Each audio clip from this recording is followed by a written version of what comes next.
येन दौता गिरपुंसां विमले शब्दवारिभिः समस्तज्ञानजं भिन्नं तस्मै पाणिनये नमः। वाक्यकारं वररुचिं भाष्यकारं पतञ्जलिं पाणिनिं सूत्रकारं च प्रणतोऽस्मि मुनित्रयम्। ऐ उन् ऋल् ऋ ये ओं ऐ औच् हयवरट् लण् ञमगणनं झबै खडदश् जबगडदश् थ फ छ ट थ छ टतौ कपै शशसर् हल् इति माहेश्वराणि सूत्राणि। उच्चारण स्थान वो भी उच्चारण करेंगे। अकुह विसर्जनीयानां कंठः इचु यशाणां तालु ऋटुरषाणां मूर्धा ऋतुलसानां दन्तः उपूपद्माणीयानां ओष्ठौ ञमगणनानां नासिका च एदैतोः कंठतालु ओदौतोः कंठोष्ठम् वकारस्य दन्तोष्ठम् जिह्वामूलीयस्य जिह्वामूलम् नासिका अनुस्वारस्य। और आभ्यंतर प्रयत्न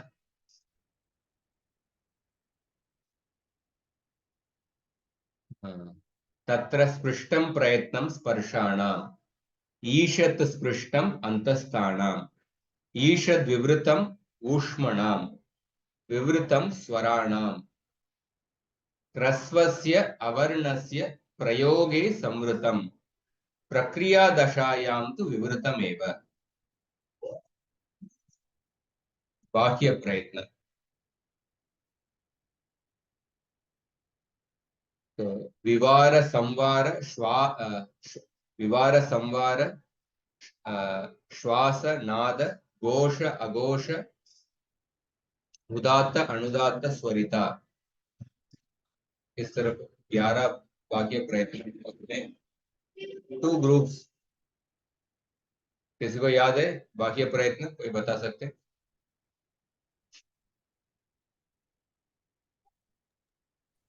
विवारः संवारः श्वासः नादः घोषः अघोषः अल्पप्राणः महाप्राणः। the 2 groups हाँ? संवार नाद घोष ये एक ग्रुप है। दूसरा विवार श्वास और अघोष। तो संवार नाद घोष किनके लिए? याद नहीं है गुरु। मृदु व्यंजन वर्गाणां तृतीय चतुर्थ पंचम आपको सिर्फ प्रत्याहार बताना। संवार नाद घोष you have to tell the प्रत्याहार। हर्षः मृदु व्यंजन। हाँ, संवार नाद घोष हश प्रत्याहार। संवार नाद घोषाः हषः। विवार श्वास अघोषाः अंतस्तरः। करः। ठीक है। और लास्टली वर्गाणां प्रथम तृतीय पंचम अंतस्थानाम् अल्पप्राणः वर्गाणां द्वितीय चतुर्थ वर्णाः ऊष्मणा महाप्राण। ठीक है। पिछली कक्षा में कुछ पिछली कक्षा से कुछ प्रश्न है?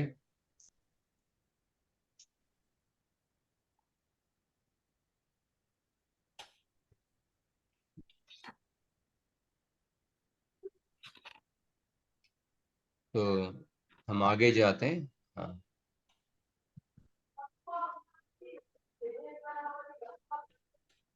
नहीं तो अभी पहले थोड़ा संज्ञा सूत्रों को सीखेंगे।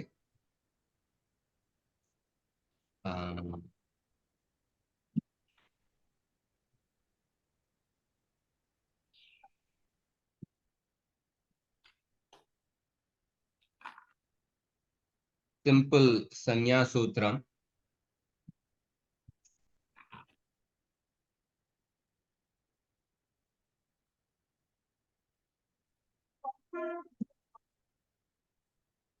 लघु संज्ञा और गुरु संज्ञा।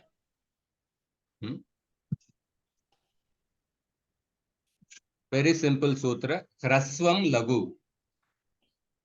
ह्रस्व स्वरः लघु संज्ञकः भवति। ह्रस्व स्वरों को लघु संज्ञा होती है। ह्रस्व स्वर and also the व्यंजनस which are attached to the स्वर, दोनों को लघु संज्ञा होगा। हाँ, ह्रस्व स्वरः लघु संज्ञकः भवति। और संयोगे गुरु, तो संयोग का संयोग सूत्र, संयोग संज्ञा हम ऑलरेडी जान चुके हैं। किसी को याद है संयोग मतलब क्या है? दो दो व्यंजनों वर्णों का दो दो व्यंजन व्यंजनों का मेल दो व्यंजनों का मेल जिसमें स्वर न आता हो। जिसके बीच में स्वर न हो। हाँ, जैसे ज्योति। हाँ, ध्वनिनंतर इधर किधर संयोग है? ज्योति में। ज ज य हाँ, ज के तो बाद अ नहीं आया, कोई स्वर नहीं आया है, इसलिए वो संयोग बन गया है, संयोग हाँ, वर्ण। ठीक है। संयोग का सूत्र याद है आपको? हलोनंतरा जी। संयोग। हलोनंतरा हाँ, संयोग। हलोनंतरा संयोग। तो संयोगे गुरु, संयोगे परे ह्रस्व स्वरः गुरु संज्ञकः भवति। सो ह्रस्व स्वर को लघु संज्ञा होती है, पर वही ह्रस्व स्वर के बाद संयोग होगा तो संयोगे परे मतलब ह्रस्व फॉलोड बाय संयोग, ह्रस्व स्वर के बाद संयोग होगा तो वो ह्रस्व स्वर को गुरु संज्ञा हो जाएगा। सिंपल एग्जाम्पल, अगर रोड में एक कुत्ता जा रहा है, वो वो साधारण वी से इट्स अ स्ट्रे डॉग, पर वही कुत्ता अगर एक मिलिट्री पैरेड के अंदर जा रहा है तो उस कुत्ता का सम्मान बढ़ जाता है। वही कुत्ता अलग से चल रहा है तो उस कुत्ता को कोई भी ध्यान नहीं देंगे, अब उस कुत्ता के ऊपर थोड़ा पत्थर भी फेंकेंगे। पर वही कुत्ता अगर मिलिट्री पैरेड के अंदर जाएगा तो कोई उस कुत्ता को कुछ नहीं करेंगे, उसका सम्मान बढ़ जाता है। उसी तरफ ह्रस्व स्वर, ह्रस्व स्वर को लघु संज्ञा होती है, पर वही ह्रस्व स्वर के बाद तुरंत बाद संयोग होगा तो उसको गुरु संज्ञा हो जाती है, उसका सम्मान बढ़ जाता है। तो लघु का एक मात्रा है, गुरु का दो मात्रा है। और तीसरा सूत्र दीर्घम च, दीर्घ स्वर को गुरु संज्ञा का होता है, दीर्घ स्वर को गुरु संज्ञा होती है। सो लघु और गुरु संज्ञा हम सीख लिए। तब व्याकरण के दृष्टिकोण में ये तीन सूत्र ही आता है, ह्रस्वम लघु संयोगे गुरु दीर्घम च। पर little more additional information I will give. छंद शास्त्र में थोड़ा और एडिशनल इंफॉर्मेशन आता है, उसको जैसे आप जान सकते हैं। छंद शास्त्र में देखेंगे तो लघु अक्षर का तो सेम ह्रस्व स्वर है और ह्रस्व स्वर युक्तानि अक्षराणि।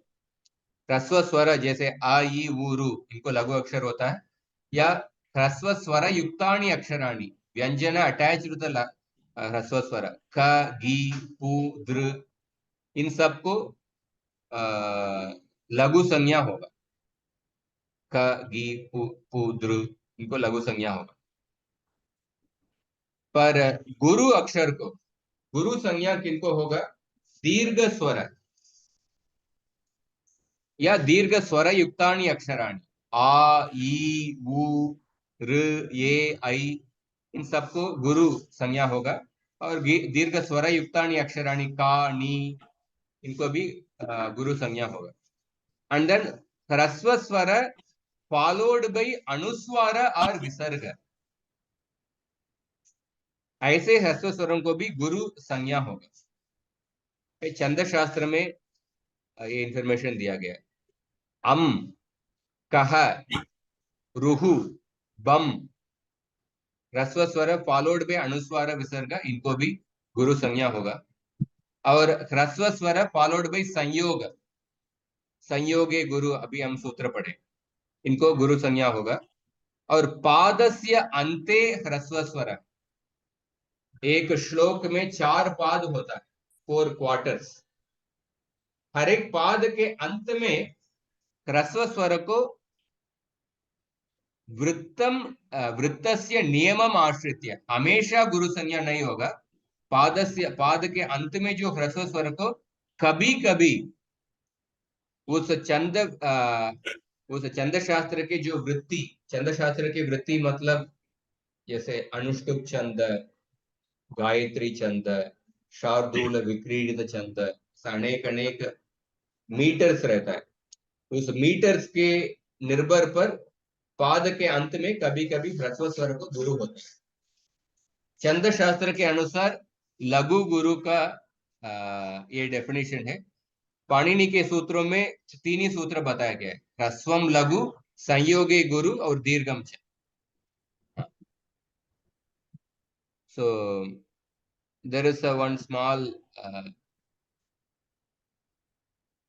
shloka also. I will just show that.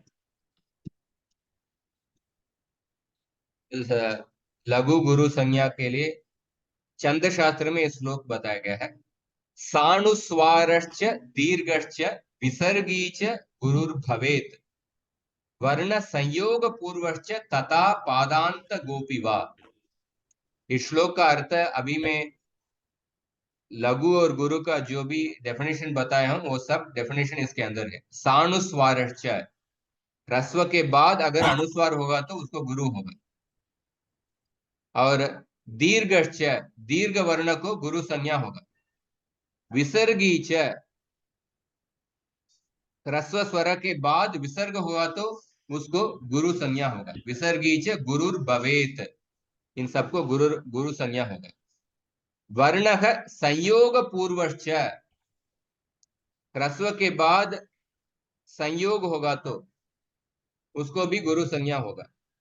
तथा पादांत गोपीवा, पाद के अंत में वा मतलब कभी कभी, कभी कभी या विकल्प से ऑप्शनली पाद के अंत में जो ह्रस्व है उसको ऑप्शनली गुरु संज्ञा होती है। सो इस तरफ लघु और गुरु संज्ञा जान लिए। तो मेनली पाणिनि के व्याकरण में 3 सूत्र, ह्रस्वम लघु संयोगे गुरु दीर्घम, ठीक है। और उसके बाद अगला संज्ञा सूत्र अचोन्त्यादि टी, टी संज्ञा, टी संज्ञा 1.1.64। अगर आपके पास ये अष्टाध्यायी सहज बोध होगा तो इसमें पेज नंबर 12 में है अचोन्त्यादि टी। वेरी सिंपल सूत्र। दिस अनदर संज्ञा कॉल्ड एज टी। शब्दस्य अंतिम अच्वर्णात् आरभ्य शब्दस्य अंतिम वर्णं यावत् विद्यमानस्य अंशस्य टी इति संज्ञा भवति। एक शब्द है, वो शब्द के अंतिम अच्वर्ण, अंश मतलब स्वर, अंतिम स्वर को लीजिए और अंतिम स्वर से लेके वो शब्द के अंतिम वर्ण तक जो भी वर्ण समुदाय है उसको टी संज्ञा होती है। अचः अंत्य आदि टी। सिंपल एग्जाम्पल, जैसे राम शब्द लीजिए। राम शब्द में अंतिम अच क्या है? मकारोत्तर अकार।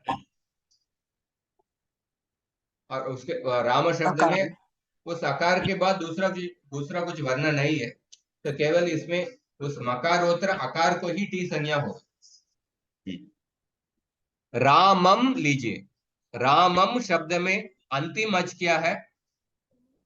मकारोत्तर अकार। उस अकार से लेके अंतिम वर्ण तक उसके बाद मकार है, सो अम को टी संज्ञा होगा। रामम इत्यस्य शब्दस्य वर्ण विभागः र आ म अम इति। सो आ इति अंतिम स्वरः, तस्मात् आरभ्य अंत पर्यंतम विद्यमानं शब्द स्वरूपस्य अम इति। तो अम को टी संज्ञा होगा। और टी संज्ञा का प्रयोजन अलग अलग सूत्रों में उपयोग होगा, वो हम आगे देखेंगे। So this is a T is a particular संज्ञा, very simple अर्थ। शब्द के अंतिम स्वर को, अंतिम अच को लीजिए, उस अंतिम अच से लेके अंतिम वर्ण तक जो भी वर्ण समुदाय है उसको टी संज्ञा होती है। ठीक है, और उसके बाद प्रभु, देखिए small question. अंतिम ach मतलब after we get the last ach, even if 2-3 letters are there, all are considered T संज्ञा. हाँ, यस, So, okay. आफ्टर अंतिम अच, after अंतिम अच means after that there can be only व्यंजन can be there.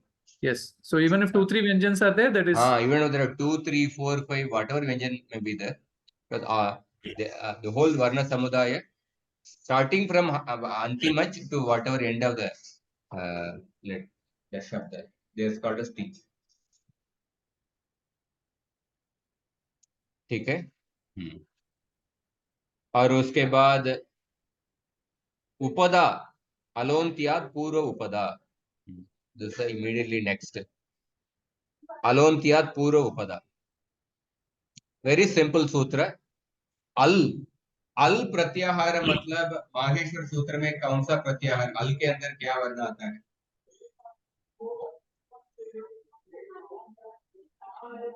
अल प्रत्याहार के अंदर क्या क्या वर्ण आता है? Total consonants and as well as vowels. हाँ, सभी वर्ण आता है। Sabi, total word letters. स्वर प्लस व्यंजन है। So अल मतलब all the varnas, ach is only the swaras, हल मतलब केवल व्यंजन है। So ach plus hal is equal to al.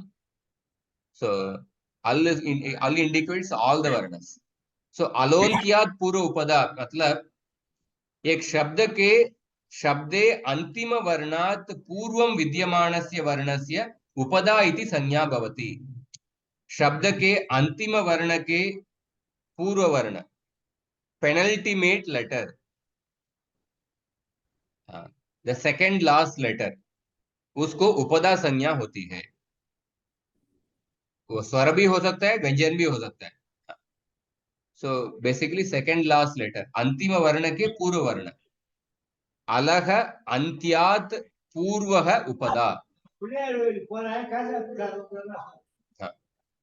अलह अंत्यात् पूर्वः उपदा, अलह शब्द के अंतिम वर्ण के पूर्व वर्ण को उपदा संज्ञा होती है। Very simple meaning. अवगतम वा? एग्जाम्पल गुरुजी।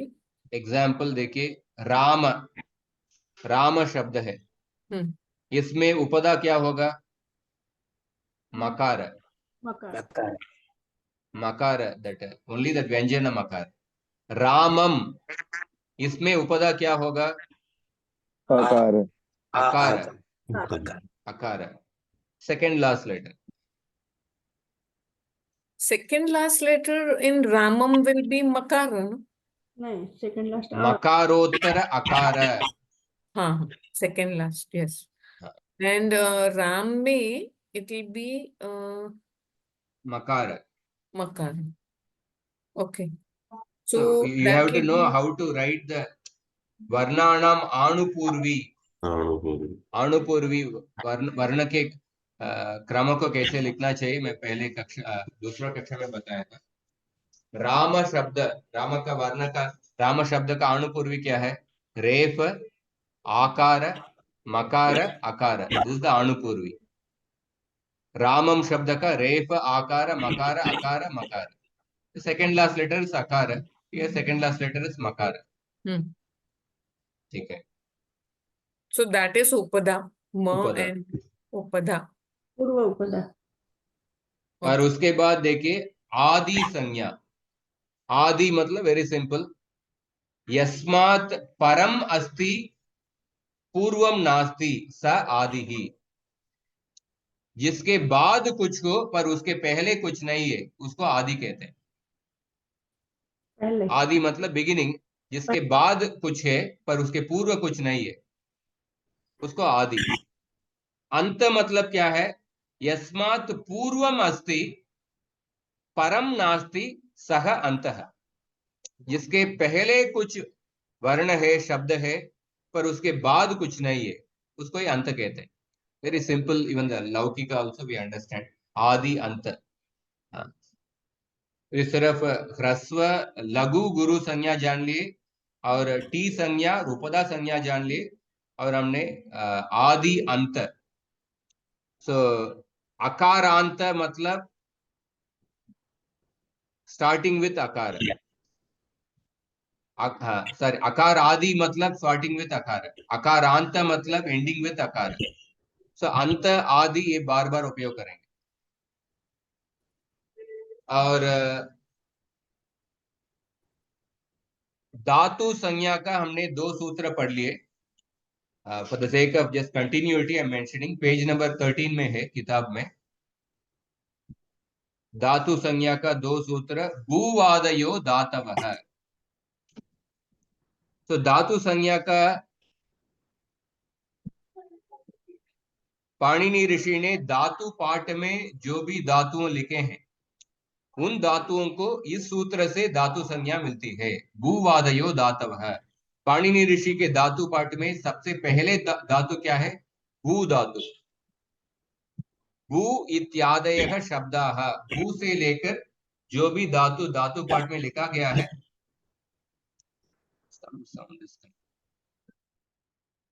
भू से लेके जो भी धातु लिखा गया है उनको धातु संज्ञा इस सूत्र से मिलते हैं, भूवादयो धातवः।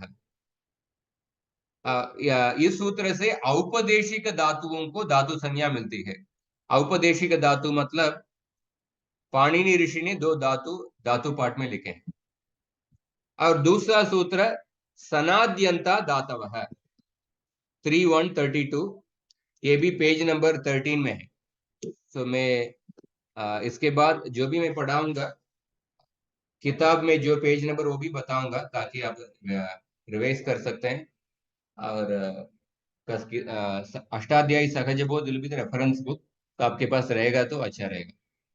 तो सनाद्यंता धातवः 3132, सनादि प्रत्ययान्त शब्दाः धातु संज्ञकाः भवन्ति।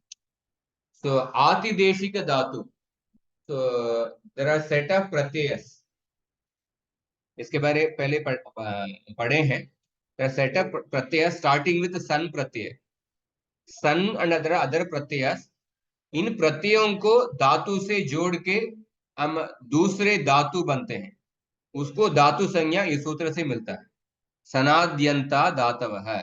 सनादि प्रत्ययान्त शब्दाः, सन आदि प्रत्ययान्त शब्दाः धातु संज्ञकाः भवन्ति। इनको धातु संज्ञा इस सूत्र से मिलती है। तो धातु संज्ञा होने के बाद ही उन धातुओं से प्रत्यय को ऐड कर सकते हैं, प्रत्यय को जोड़ सकते हैं। इसलिए 2 सूत्र, भूवादयो धातवः औपदेशिक धातुओं के लिए, सनाद्यंता धातवः या अतिदेशिक धातुओं के लिए। तो अभी आइए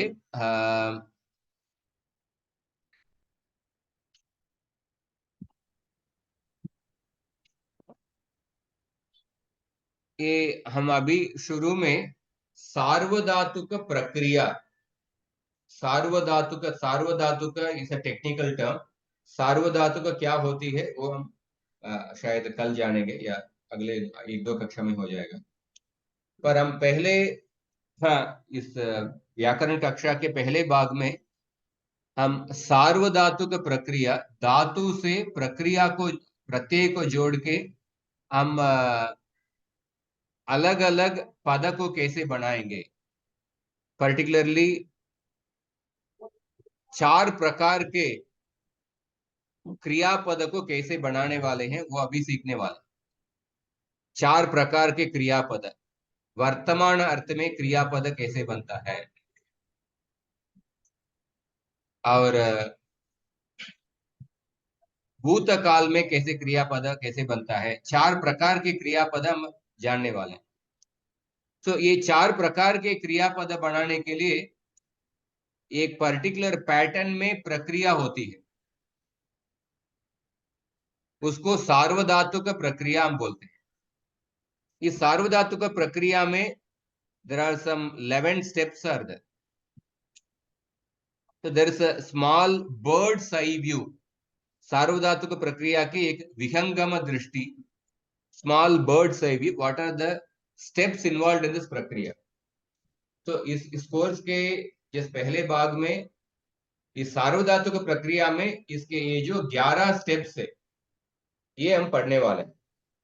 ये 11 स्टेप्स होने के बाद हमको ये सार्वधातुक प्रक्रिया में जो 4 प्रकार के जो क्रियापद कैसे बनता है वो हम जान लेंगे।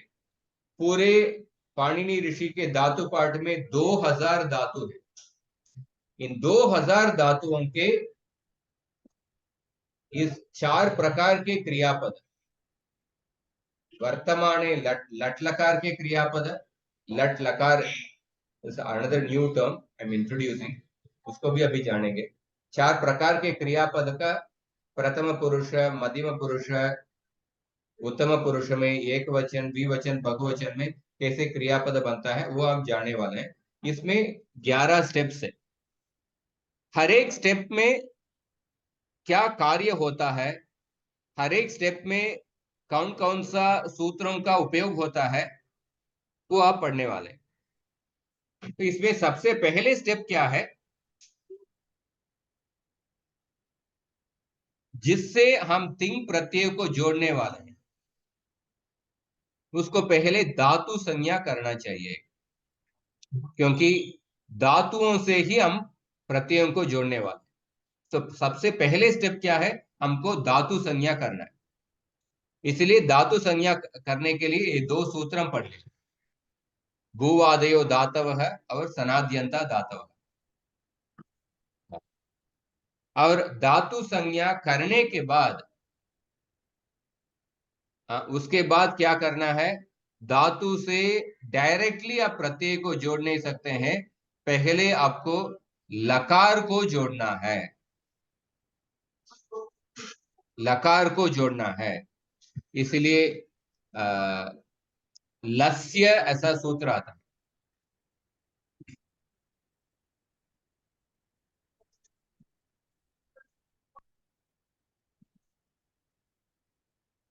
तो लस्य इतः परम अस्य पादस्य परिसमाप्ति पर्यंतम उक्तानि कार्याणि लकाराणाम स्थाने भवन्ति। तो धातु से सबसे पहले स्टेप में लकार को जोड़ेंगे। लकार क्या होता है, ये लकार अधिकार है। इधर 3177 से लेके तीसरे अध्याय के 4वें पाद तक अंत तक जो भी कार्य बताया गया है वो लकार के स्थान पर होता है। इसको लकार अधिकार कहते हैं, लाधिकार कहते हैं। तो धातु से पहले लकार को जोड़ना है। लकार क्या होता है, पाणिनि ऋषि के अष्टाध्यायी में 10 प्रकार के लकार होते हैं। हाँ, इसको थोड़ा संक्षेप में मैं बताता हूं, अभी डिटेल्ड जानने का जरूरत नहीं, पर संक्षेप में बेसिकली लकार 10 प्रकार के लकार, हर एक लकार का एक अर्थ होता है। अलग अलग अर्थों में, जैसे हर एक भाषा में वर्तमान काल, भूतकाल, भविष्यत काल होता है, और उसमें भी थोड़ा शेड्स होता है। जैसे अंग्रेजी में प्रेजेंट कंटिन्यूअस या फ्यूचर कंटिन्यूअस या पास्ट परफेक्ट टेंस, ऐसा अंग्रेजी में होता है। उसी तरह अलग अलग भाषा में उस वर्तमान काल, भविष्यत काल, भूतकाल के भी थोड़ा शेड्स होगा। पर संस्कृत भाषा में 10 प्रकार के लकार, 10 क्रियापद को इन्होंने क्रियापद, द मीनिंग ऑफ द क्रियापदस are divided into 10 types actually. इसमें इस कोर्स के पहले भाग में हम 4 प्रकार के लकार को हम जानने वाले। सो आज मैं जस्ट संक्षेप में बता रहा हूं, ये जस्ट 10 प्रकार के लकार का अर्थ क्या होता है उसको हम जानने वाले हैं। तो पहला सूत्र लस्य, all the आदेशेस mentioned in this अधिकार happen in the place of लकार। इस अधिकार में जो भी कार्य बताया जाता है, जो भी आदेश बताया जाता है, लकार के स्थान पर होता है। तो लकार, पहले धातु से लकार को जोड़ते हैं, उस लकार के स्थान पर ये तिंग प्रत्यय आता है। तिप्तस्जी सिप्तस्त मिप्वस्मस् त आतांज तास आतांदम इड्वहि महि एते आदेशाः भवन्ति। लकारस्य स्थाने एते आदेशाः भवन्ति। सो इनको ही तिंग कहते हैं। तिंग रेफर्स से प्रत्याहार।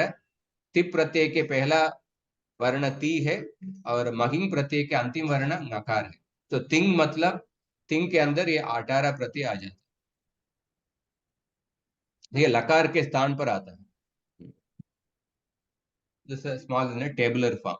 तो तिंग प्रत्यय को ही हम प्रथम पुरुष, मध्यम पुरुष, उत्तम पुरुष, एक वचन, द्विवचन, बहुवचन इसमें ऐसा डिवाइड कर सकते हैं। और ये सभी तिंग प्रत्ययों को Hare Krishna, purse Prabhu. It's very quick question. Prathama Purusha, Madhyama Purusha means what is that, Prabhu? हाँ, okay. Prathama Purusha, simple meaning is that he, she, third person. We will also see a technical definition using the sutra. But simple meaning Prathama Purusha means third person. He, she, they are all Prathama Purusha. Madhyama Purusha is you. In English, I think second person. Second person. You, when we say आप, तुम, ये सब second पर मध्यम पुरुष. उत्तम पुरुष is first person. In English we say first person.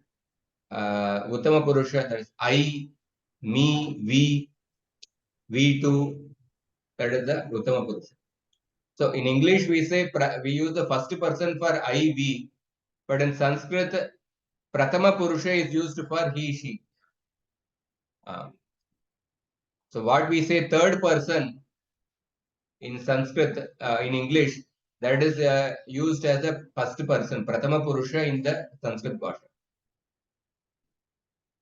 So of course, I don't want to bring English, but prathama purusha, madhyama purusha, uttama purusha. Prathama purusha matlab वह या वो लोग, he, she. मध्यम पुरुष you, उत्तम पुरुष is I, we. को समझ में आया क्या? अवगतम वा? हाँ प्रभु, हाँ. So अवगतम वा मतलब आपको समझ में आया क्या? उसका संस्कृत में कैसे उत्तर दे सकते हैं? अवगतम. Avagatam. आम. So लघ परस्मै पदम.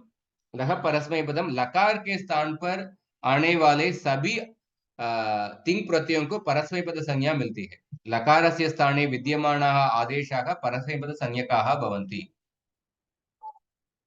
And the next sutra is that तङ्गाणा वात्मनेपदम.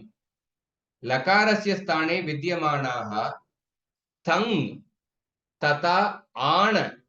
Actually it should not be on, it should be आण. तंग तथा आण आदेशाः आत्मनेपद संज्ञकाः भवन्ति. लकार के स्थान पर आने वाले तंग प्रत्यय. So if we see tang is the last 9. Ta atamja, ta satamdam, idvahimahi. So tang will get the atmanepada sanya. So therefore effectively parasmaipada sanya is only for the first 9. The first 9 will get the parasmaipada sanya, the next 9 will get the atmanepada sanya. Prabhuji, how do we identify a particular sangya is Parasmaipad or Atmanepad? If it We is within can this list, very clearly see these in the pada, in the sangya. parasmaipada, very simple. These pratyayas, tiptas ji, siptas ta, mipvasmas, these will get the parasmaipada sanya. If one of these pratyaya is there, that means there is a parasmaipada pratyaya. Mean example? Tip pratyaya, it is there in front of you. Tiptas No, ji, sip. the sangya word in which this pratyaya are there. So that we look at the sangya word, say Ram. So how do you know Ram is a tigantak or what the word? ए लकार है. लकार Meaning? मतलब कि एक क्रिया के साथ लगा है, जैसे पठती, पठता, पठंती. तो ती है पठती. पहला So what is Z? I mean, patha, Ji. patati, patata, पठंती है वहां जी क्या है? जी है। Jonta it will इसको come. हम Jonta आगे another जानेंगे। symbol. जी प्रत्यय का परिवर्तन होता है। हाँ Jonta. वो Jonta. You अंति have to है be ना little वहां तो। patient हाँ actually. You have to be little patient. दूसरा समझ में आया, ये क्रियापद में सब लगता है। हाँ तो यू नो सिप, पठसी, पठथ, हाँ उसका उसके बाद there are पठथ। 11 steps are there actually. We are in the first step में लकार के स्थान पर प्रत्यय को जोड़ते हैं। उसके बाद there are intermediate steps are there. Because of the intermediate steps, pata plus g it becomes finally patanti. हाँ The तो g pratyay gets converted. into, So those intermediate steps will be studying in due course of time. and in this Atmanepadi, the next blue one, हाँ. Pathathas, it will be Pathathas. No, that's why you cannot How will understand be, you know, immediately. Right now you just understand this much. okay. हाँ. Because अभी तुरंत jump करने का जरूरत नहीं. But there are 11 steps involved. Only when you understand all the 11 steps, find वो 11 steps के बाद आपको final form मिलेगा. So initially the first step is the धातु संज्ञा. धातु संज्ञा से आपको लकार को जोड़ना है. लकार के स्थान पर ये प्रत्यय आएगा. उसके बाद प्रत्यय में कुछ प्रत्यय कार्य होगा, सम परिवर्तन होगा, और धातु में कुछ कार्य होगा, और उस सम मोर इंटरमीडिएट स्टेप्स है, संधि कार्य होगा. वो सब होने के बाद जो फाइनल क्रियापद है उसमें पठति, पठतः, पठन्ति, पठसि, पठतः, पठत, पठामि, पठावः, पठामः, ऐसा रूप बनता है. सो वो फाइनल क्रियापद कैसे बनता है, वो तरह इंटरमीडिएट स्टेप्स आर देयर. वो तुरंत आप जान नहीं सकते हैं, पर अभी के स्टेप में जस्ट इतना जान लीजिए, the first 9 Pratyaya they get the परस्मैपद संज्ञा, और जो आखिरी 9 प्रत्यय उसको आत्मनेपद संज्ञा मिलती है. और आत्मनेपद संज्ञा में तंग प्रत्यय और आण प्रत्यय. आण इज बेसिकली, आण इंडिकेट्स 2 प्रत्यय, शाणच प्रत्यय और काणच प्रत्यय. शाणच और काणच प्रत्यय में इत संज्ञा के लोप होने के बाद क्या बचता है, आण. सो दैट शाणच और काणच प्रत्यय दोनों को आण शब्द निर्देश कर रहा है. आण शब्द इज इंडिकेटिंग शाणच और काणच प्रत्यय. तो लकार के स्थान पर आने वाले शाणच और काणच प्रत्यय विच आर इंडिकेटेड बाय आण, तो शाणच और काणच प्रत्यय इनको भी आत्मनेपद संज्ञा मिलती है. ठीक है. और अभी तीसरा सूत्र है अनुदात ङित आत्मनेपदम. यस्मिन् धातौ ङकारः उत अनुदात्तः स्वरः इत्संज्ञकः अस्ति तस्मात् आत्मनेपदस्य प्रत्ययाः भवन्ति. जिस धातु में नकार का इत्संज्ञा हो, नकार का इत्संज्ञा, already I introduce the concept.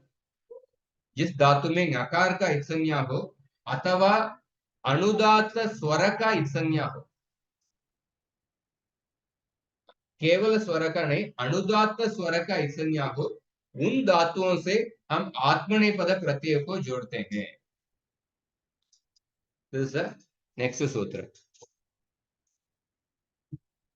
तो उदाहरण देखिए, येद वृद्धौ. वृद्धौ is the meaning of the धातु, येद इज द धातु. इस धातु में देखिए दकारोत्तर अकार उच्चैर उदात्तः नीचैर अनुदात्तः. The anudatta chinna is not mentioned in the slide, but assume that anudatta chinna is there. That means नीचे एक horizontal line है, ऐसा मन में आप समझ लीजिए. वो दकारोत्तर अकार है. वो जो अनुदात्त वर्ण है वो अनुनासिक वर्ण है, चंद्र बिंदु है. तो हमने एक सूत्र पढ़ लिए, उपदेशे जनुनासिक यत. उपदेश में जो अनुनासिक स्वर को उसको इत्संज्ञा होती है. तो ये धातु में अनुनासिक स्वर को इत्संज्ञा हो जाती है, इसलिए वो एद धातु अनुदात्त इत धातु। तो एद धातु से आप आत्मनेपद संज्ञा के प्रत्यय को जोड़ेंगे। हाँ, सो एद वृद्धौ अस्मिन् धातौ दकारोत्तर अकारः अनुदात्तः अस्ति, उपदेशे जनुनासिक इत् इत्यनेन च इत्संज्ञकः अपि अस्ति। इस सूत्र के माध्यम से इसको इत्संज्ञा हो जाती है। अतः अस्मात् परः आत्मनेपदस्य प्रत्ययाः विधीयन्ते, इसीलिए इस धातु से आत्मनेपद प्रत्यय को ही लगाएंगे। इसीलिए इस धातु के रूप कैसा होगा? एदते, एदेते, एदन्ते, ऐसा रूप होगा। पर कैसे ये फाइनल रूप होता है एदते, एदते, एदन्ते, इसका बीच में इंटरमीडिएट स्टेप्स है, वो हम आगे जानेंगे। पर अभी के स्तर पर इतना जानना है कि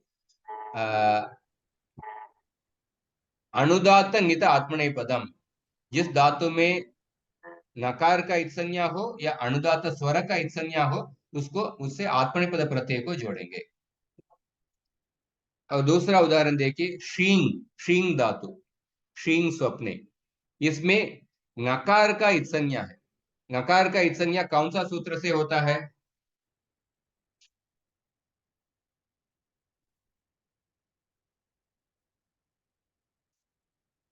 बताइए। शींग धातु में नकार का इत्संज्ञा कौन सा सूत्र से होता है? हलन्त्यम। हलन्त्यम। हलन्त्यम सूत्र से इस नकार का इत्संज्ञा हो गया। हाँ, इसीलिए इसको नित धातु कह सकते हैं। तो इसीलिए इससे हम आत्मनेपद प्रत्यय को ही जोड़ेंगे। सो इसलिए शींग धातु के रूप कैसा होगा? शेते, शयाते, शेरते, ऐसा रूप बनता है। सो इन धातुओं को आत्मनेपदिनः धातवः ऐसा नाम से कहेंगे।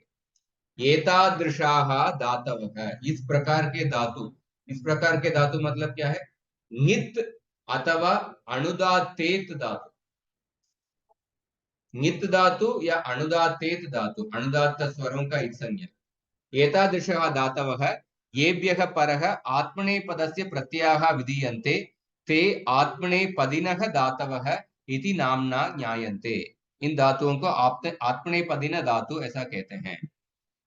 उसके बाद अगला सूत्र देखिए, स्वरितञ्यतः कर्तृभिप्राये क्रियाफले यस्मिन् धातौ ञकारः, च वर्ग के पांचवा वर्ण, ञकारः इत्संज्ञकः अस्ति, उत स्वरितः, उत मतलब आर, उत स्वरितः स्वरः इत्संज्ञकः अस्ति, तस्मात् परः कर्तृभिप्राये क्रियाफले आत्मनेपदस्य प्रत्ययाः भवन्ति। So there are two conditions are mentioned, ञकार का इत्संज्ञा अथवा स्वरित स्वर का इत्संज्ञा, स्वरित ञितः, ऐसे धातुओं से उसके बाद कर्तृभिप्राये क्रियाफले, ऐसा दो शब्द है। कर्तृभिप्राये क्रियाफले मतलब एक क्रिया को करने के समय वो कर्ता क्रिया के फल को खुद भोगना चाहता है, क्रिया को फल को खुद भोगना चाहता है, वो एक टाइप है। दूसरा टाइप क्या है? क्रिया को फल को दूसरों के लिए समर्पण करने के लिए वो क्रिया को कर रहा है। ये दो प्रकार हो सकता है क्रिया में। तो जब कर्ता क्रिया के फल को खुद भोगने के लिए वो क्रिया को करते हैं, वो आत्मनेपद, उसमें आत्मनेपद प्रत्यय लगेगा। जब क्रिया के फल को दूसरों के लिए करने के लिए वो क्रिया को कर रहे हैं, तो उस धातु से, उस धातु मतलब स्वरित ञित धातु, स्वरितेत धातु या ञित धातु, इन धातुओं से परस्मैपद प्रत्ययों को जोड़ना है। तो आप देखिए, a verb that contains a itsanyaka nyakara or an itsanyaka swarita swara gets the pratyaya of the atmanepada when the doer of the action does the action for himself.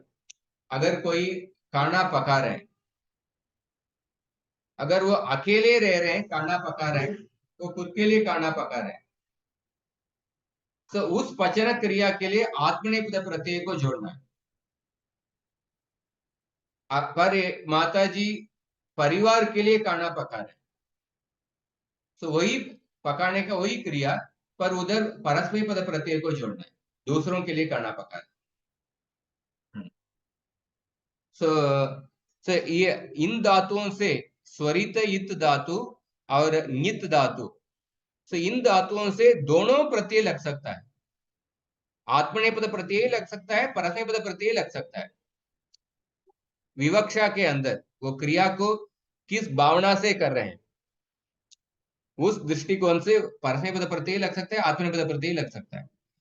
कर्तव्यपराये क्रियाफले आत्मनेपदस्य प्रत्ययाः भवन्ति। तो उदाहरण देखिए, नी प्रापणे, नी इज अ धातु, प्रापणे is the earth. तो ये धातु, इसमें ञकार का इत्संज्ञा है, हलन्त्यम सूत्र से इत्संज्ञा हो गया। हाँ, सो नी प्रापणे, इसका फॉर्म कैसे होगा, नयते। अगर सह पुस्तकम नयते, तो नयते इधर आत्मनेपद प्रत्यय उपयोग किए, मतलब खुद के लिए पुस्तक लेके आया है, खुद को पढ़ने के लिए। सह पुस्तकम नयते स्वस्य कृते इत्यर्थः। सह अश्वम नयति, अश्व मतलब घोड़ा, वो घोड़ा लेके आया, पर इधर दूसरे कुछ व्यक्ति के लिए लेके आया, इसलिए परस्मै पद प्रत्यय को उपयोग किए हैं, इसलिए नयति ऐसा रूप बनता है। परस्मै पद में नयति रूप बनता है, आत्मनेपद में नयते बनता है। सो इस तरफ नी धातु ये उभयपदी धातु है। इन धातुओं को उभयपदिनः धातु ऐसा कह सकते हैं, क्योंकि परस्मैपद प्रत्यय आत्मनेपद प्रत्यय दोनों लग सकता है। डुक्रुई करणे ये धातु है, ये भी नित धातु है, ञकार का इत्संज्ञा हुआ। गुरुः पाठन कार्यम कुर्वन् अस्ति, पाठन कार्यम कुर्वन् अस्ति, इधर कृ धातु से परस्मै पद प्रत्यय शत्रु प्रत्यय को जोड़ते हैं, जोड़े हुए, इसीलिए कुर्वन् ऐसा रूप बनता है। पापम कुर्वाणाः निश्चयेन तत्फलम लभन्ते, जो पाप करता है निश्चय अपने फल को भोगेगा। इधर कुर्वाणाः ये शब्द, इधर कृ धातु से शाणच प्रत्यय को जोड़े। शाणच ये आत्मनेपद प्रत्यय है, शत्रु ये परस्मै पद प्रत्यय है। जो पाप खुद के इंद्रिय तृप्ति के लिए ये व्यक्ति प्राप्त करते हैं, मतलब ये स्वार्थ का उद्देश्य है, इसलिए इधर आत्मनेपद प्रत्यय को जोड़े हैं, कुर्वाणाः ऐसा स्वार्थ आत्मनेपद प्रत्यय को जोड़े। और दूसरा उदाहरण देखिए, स्वरितेत धातु, डुपचश पाके, डुपचश धातु है। आपको इसमें स्वरित वर्ण का चिन्ह इधर नहीं बताया गया है, typing option was not there, पर पकार के बाद जो आकार है, वो आकार वो स्वरित स्वर है। उस आकार के ऊपर वर्टिकल लाइन आपके मन में स्मरण रखिए। तो ये स्वरित इत धातु है, और वो जो पकारोत्तर आकार है वो स्वरित स्वर है, और वो अनुनासिक भी है। एक मिनट,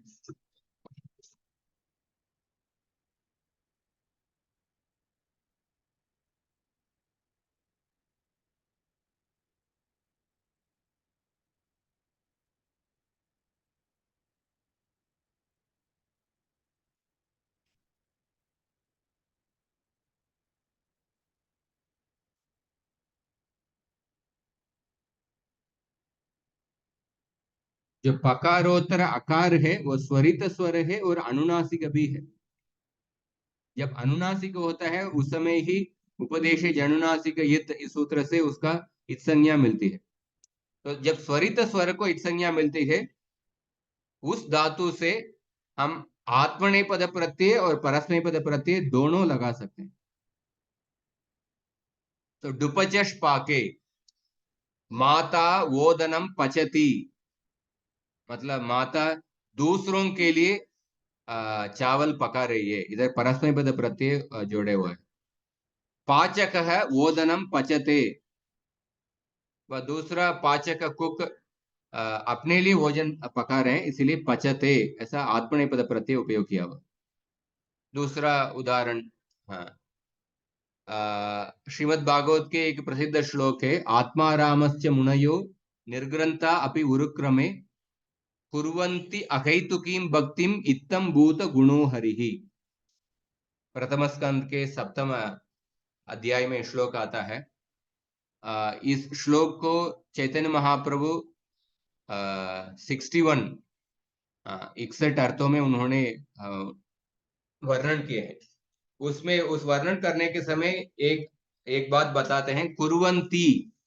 कुर्वन्ति इधर कृ धातु के परस्मै पद प्रत्यय उपयोग किया हुआ है, ऐसा चैतन्य महाप्रभु बताते हैं। कुर्वन्ति उसे क्या बताते हैं कि आत्माराम, जो स्वयं आत्मा से संतुष्ट रहते हैं, वो आत्माराम व्यक्ति भी भगवान के दिव्य गुणों से आकर्षित होके भगवान के प्रति भक्ति करते हैं। भगवान के प्रति भक्ति करते हैं, पर कोई व्यक्ति भगवान के प्रति भक्ति करने के समय खुद के आनंद के लिए भी भक्ति कर सकते हैं। खुद के स्वार्थ के लिए, खुद के भौतिक इच्छाओं को पूर्ति करने के लिए भी भक्ति कर सकते हैं, या भगवान के आनंद के लिए भी भक्ति कर सकते हैं। जब खुद के आनंद के लिए हम भक्ति करते हैं, उस समय आत्मनेपद प्रत्यय को जोड़ना है। पर केवल भगवान के आनंद के लिए जब कोई व्यक्ति भक्ति करते हैं, केवल भगवान की प्रसन्नता के लिए कोई व्यक्ति सेवा करते हैं, उस समय परस्मैपद प्रत्यय को जोड़ना है। तो इस श्लोक में चैतन्य महाप्रभु बताते हैं, कुर्वन्ति, जो आत्माराम लोग भगवान के दिव्य गुणों से आकर्षित होके भगवान के प्रसन्नता के लिए, केवल भगवान के प्रसन्नता के लिए भक्ति करते हैं, ऐसा परस्मै पद प्रत्ययों को उपयोग किया हुआ है, ऐसा चैतन्य महाप्रभु बताते हैं। उस तरफ आप क्रियापद को देख के कौन सा सेंस से उपयोग किया हुआ है उसको हम जान सकते हैं। सो इस तरफ तुयाचुरु यांचायाम पंचग्रामान् याचते धर्माय दुर्योधनः किमपि न ददाति, इंद्रः कर्णं कवचं याचमानः अस्ति, पंचग्रामान् याचते धर्माय। तो युधिष्ठिर महाराज केवल 5 ग्राम पूछ रहे थे, पर दुर्योधन कुछ नहीं दिया। पर इधर याचते, याचते युधिष्ठिर महाराज 5 गांव किस लिए पूछा? खुद के स्वार्थ के लिए नहीं, सॉरी, पंचग्रामान् याचते, इधर आत्मनेपद प्रत्यय उपयोग किए हैं। युधिष्ठिर महाराज अपने खुद के क्षत्रिय धर्म को पालन करने के लिए उन्होंने गांव पूछे थे, पर दुर्योधन कुछ नहीं दिए थे। और इंद्रः कर्णम कवचम याचमानः अस्ति, याचमानः इधर आत्मनेपद प्रत्यय उपयोग किया हुआ। तो इस तरफ 2 सूत्र जान लिए, अनुदातंगित आत्मनेपदम त्वरितंगितः कर्तव्यप्राय क्रियाफल। और तीसरा सूत्र है शेषात् कर्तरि परस्मैपदम, मतलब यस्मिन् धातोः आत्मनेपद से प्रत्ययाः न विहिताः सन्ति। शेष धातु मतलब बचे हुए धातु, बचे हुए धातु मतलब ये जो 2 सूत्र में हम अनुदात नित आत्मनेपदम त्वरित नितः कर्तव्यप्राय क्रियाफले, इन 2 सूत्रों से बचे हुए धातु उन धातुओं से केवल परस्मैपद प्रत्यय ही जोड़ेंगे। कर्तरी अर्थ में शेषा कर्तरी, कर्तरी शब्द मतलब में जो धातु से लकार को जोड़ते हैं ना, एक मिनट।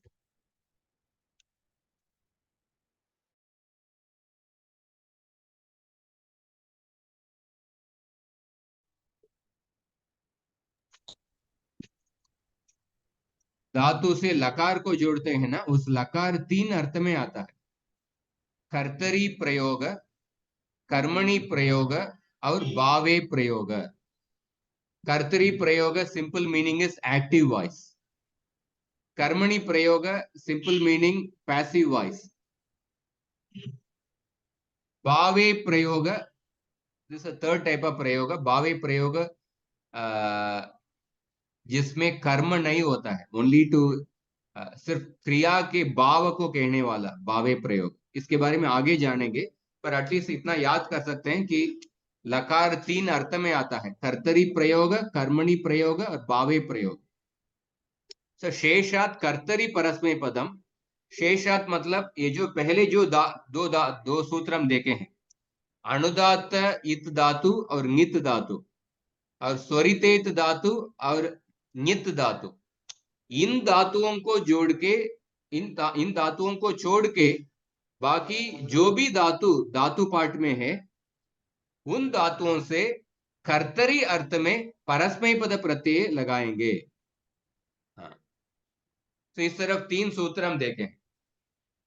तो इन धातुओं को परस्मै पदिनः धातवः ऐसा कहेंगे।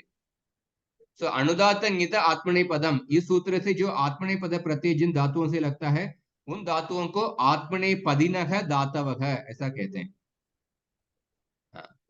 और स्वरित नितः कर्तव्यप्राय क्रियाफले, इन धातुओं से दोनों प्रत्यय जोड़ सकते हैं। इन धातुओं को उभय पदिनः धातवः ऐसा कहते हैं। और बाकी बचे हुए धातुओं को परस्मै पदिनः धातवः ऐसा कहते हैं, जिनसे परस्मै पद प्रत्यय को लगाते हैं, केवल परस्मै पद प्रत्यय। ठीक है। और अभी मैं लकार के बारे में बताता हूं। तो धातु से मैं बताया था कि सबसे पहला स्टेप धातु से लकार को जोड़ना है, और लकार के स्थान पर तिप्तस जी सिप्तस वो सब प्रत्यय आता है। तो ये लकार 10 अर्थ में आता है। सो 10 अर्थ में आता है।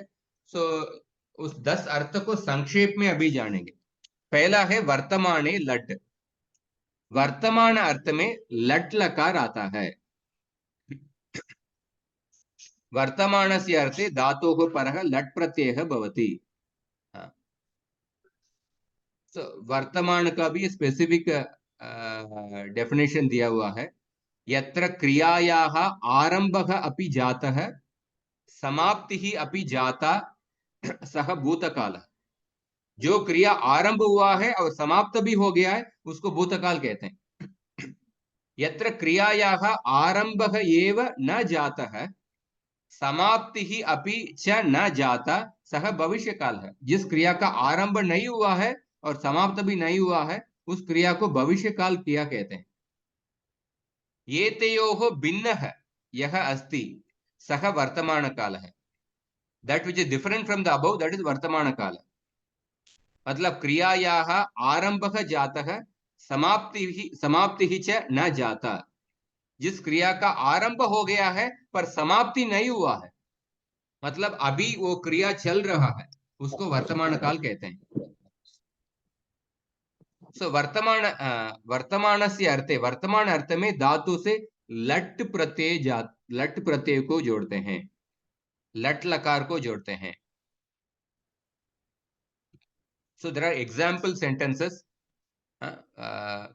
we will not go into details of that, but इतना समझ लीजिए, लट लकार मतलब वर्तमान काल। सो सह पठति, वह पढ़ता है। इसको आप खुद से पढ़ सकते हैं। प्रथम पुरुष, मध्यम पुरुष, उत्तम पुरुष का उदाहरण दिया हुआ है।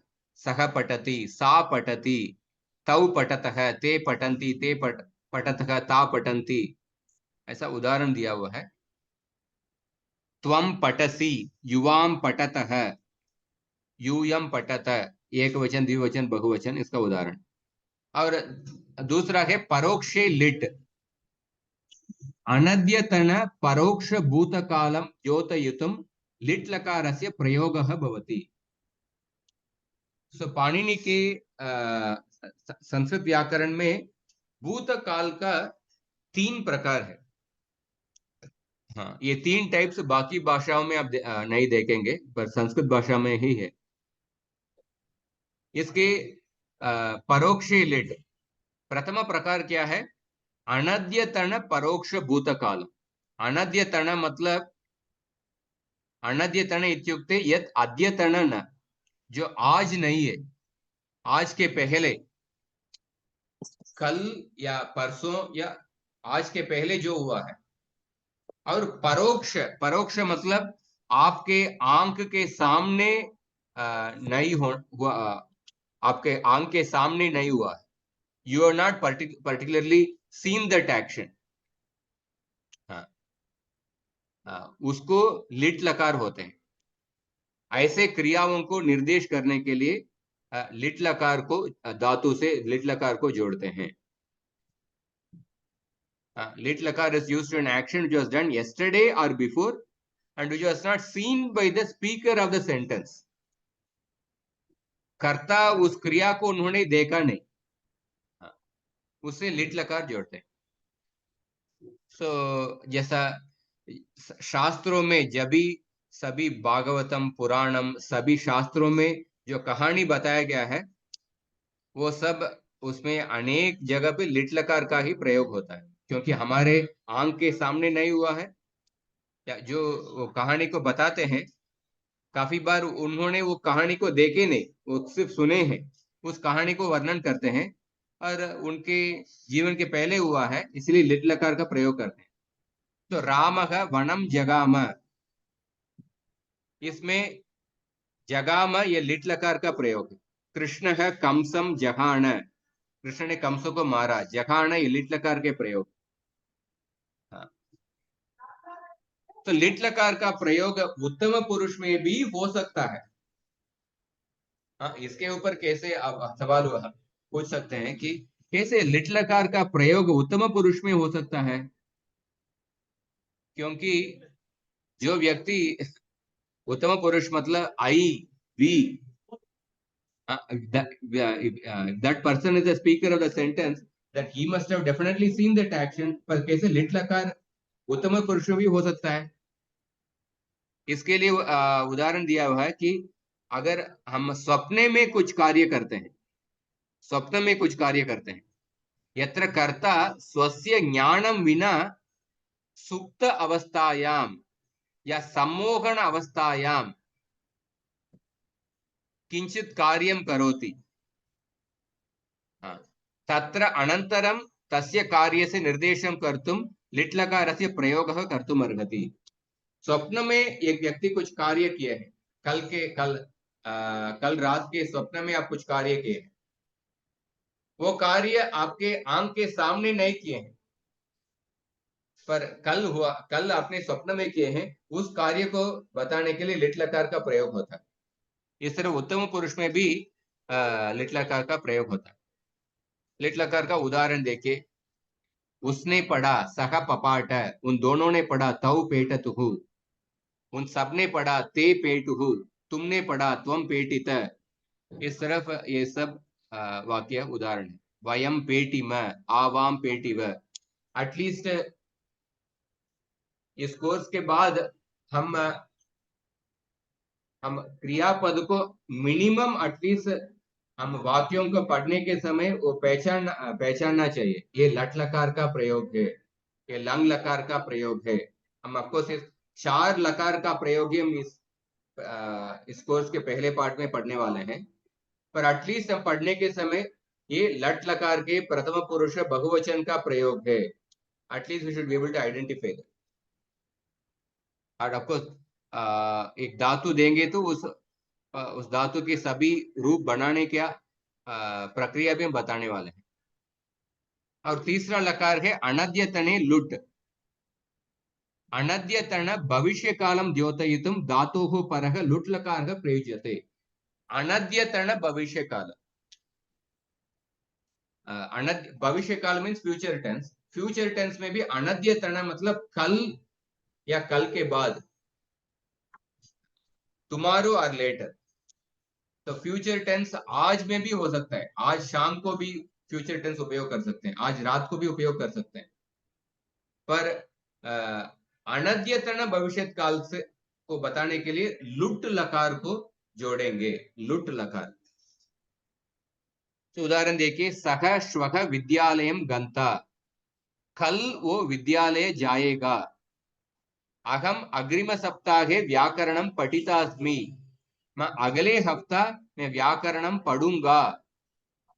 ते अग्रिम वर्षे स्नातकाः भवितारः, वो लोग अगले साल स्नातक बनेंगे। स्नातक मतलब जब एक व्यक्ति गुरुकुल में अपने अध्ययन समाप्त करने के बाद जो वैदिक परंपरा में जो कॉन्वोकेशन सेरेमनी होता है,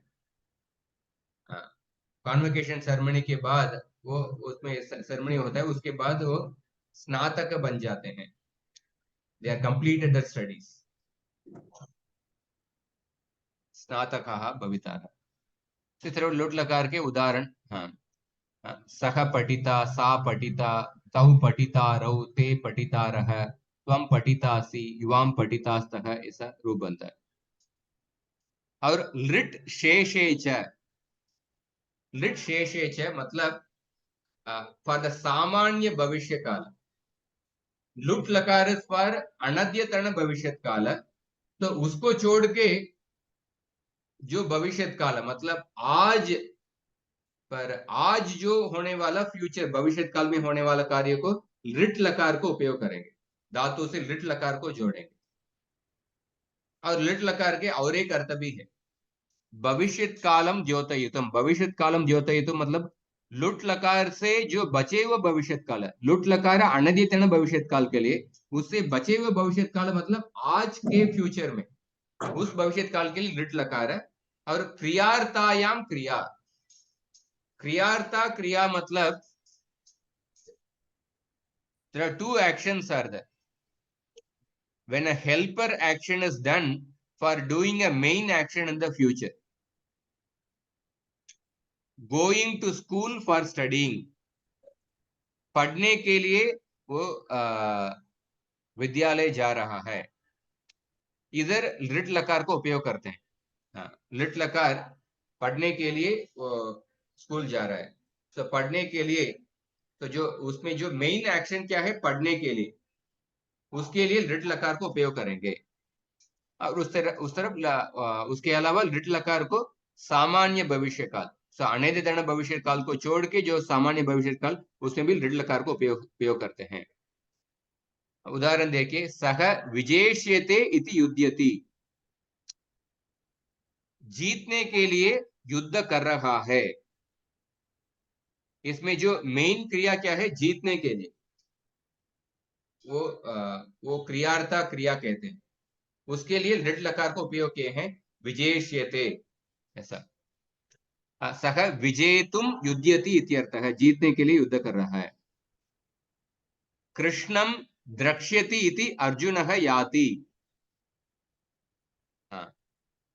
इसमें कृष्ण को देखने के लिए अर्जुन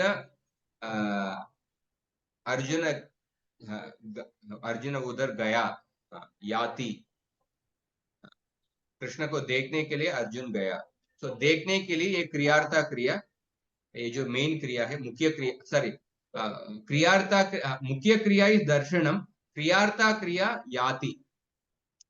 सो मुख्य क्रिया पहले एग्जाम्पल में जीतना, क्रियार्था क्रिया योधनम, वो जो मुख्य क्रिया के लिए लिट लकार को उपयोग करते हैं, क्रियार्था क्रिया के लिए नहीं, मुख्य क्रिया के लिए लिट लकार को उपयोग करते हैं। वयम क्रीडिष्यामः इति गच्छामः, इति गच्छामः, हम लोग खेलने के लिए जा रहे हैं। तो मुख्य क्रिया क्या है, खेलने के लिए। क्रियार्था क्रिया क्या है, जाना। तो मुख्य क्रिया क्रीडनम, उसके लिए लिट लकार को उपयोग करते हैं, इसीलिए क्रीडिष्यामः ऐसा। और सामान्य भविष्य काल को निर्देश करने के लिए भी लिट लकार उपयोग करते हैं। रामः सायं वनं गमिष्यति, सो राम सायंकाल में, शाम को वन जाएगा। आज के भविष्य काल, युवाम कदा कार्यम करिष्यतः, तुम लोग कब ये कार्य करने वाले हो, मतलब आज तुम लोग कब करने वाले हो, ऐसा अर्थ है। वयम व्याकरणम पठिष्यामः, मैं व्याकरणम पढ़ूंगा, मतलब आज पढ़ने वाला हूं, इसीलिए पठिष्यामः। इस तरह लिंग लकार के अनेक उदाहरण है। और उसके बाद लिंग लकार। लिंग लकार में दो टाइप है, एक विधि लिंग है, दूसरा आशीर लिंग है। ये विधि लिंग के अंदर, इसके अंदर 6 अर्थ है। उसके लिए सूत्र है, विधि निमंत्र नामंत्र नादीष्ट संप्रश्न प्रार्थनेषु लिंग। 6 अर्थ बताया गया है। विधि ही, निमंत्रणम, आमंत्रणम, अधीष्टम, संप्रश्नः, प्रार्थना। एतेषु अर्थेषु धातोः परः आद्युदात्तः लिंग प्रत्ययः भवति। ये 6 अर्थ में धातु से आप लिंग लकार को जोड़ते हैं। So ये 6 अर्थ, simple, I am just giving the meaning of those artha. Vidhi means an order, in the sense of an order. Nimantrana, an invitation that cannot be rejected. Amantrana, an invitation that can be rejected. Adhishta, आप आदर के साथ कुछ पूछ रहे हैं, आदर के साथ कुछ पूछ रहे हैं, often in exchange of some money or something else. अभी आदर के साथ पूछ रहे हैं, आप ये करिए, मैं आपको ये पैसा दूंगा, ऐसा, या मैं ये आपके लिए ये कुछ सामान दूंगा। संप्रश्न, संप्रश्न मतलब ये क्वेश्चन अबाउट डूइंग और नॉट डूइंग समथिंग। आप ये प्रश्न पूछ रहे हैं, अब ये करने वाले हो या नहीं करने वाले हो, उस तरफ के प्रश्न, संप्रश्न। प्रार्थना मतलब सिंपल रिक्वेस्ट। इस 6 अर्थ में विधि लिंग लकार को उपयोग करते हैं।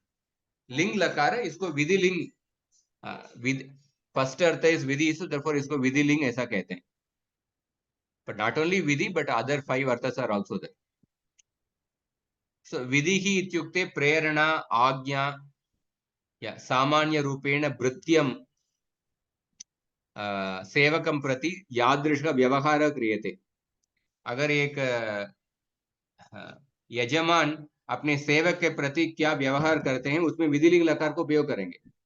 राजा सेवकम ब्रूते वस्त्रम क्षालयेहे, राजा अपने सेवक को बोला कि मेरा कपड़ा दो, मेरा कपड़ा धो लीजिए। क्षालयेहे, मेरा कपड़ा साफ कीजिए। क्षालयेहे, इधर विधिलिंग लकार का उपयोग किया होगा, because it is an order, आज्ञा। निमंत्रणम अर्थ में देखेंगे तो, हरे कृष्ण प्रभु। हाँ, Sorry, just for clarification so that I don't miss the understanding.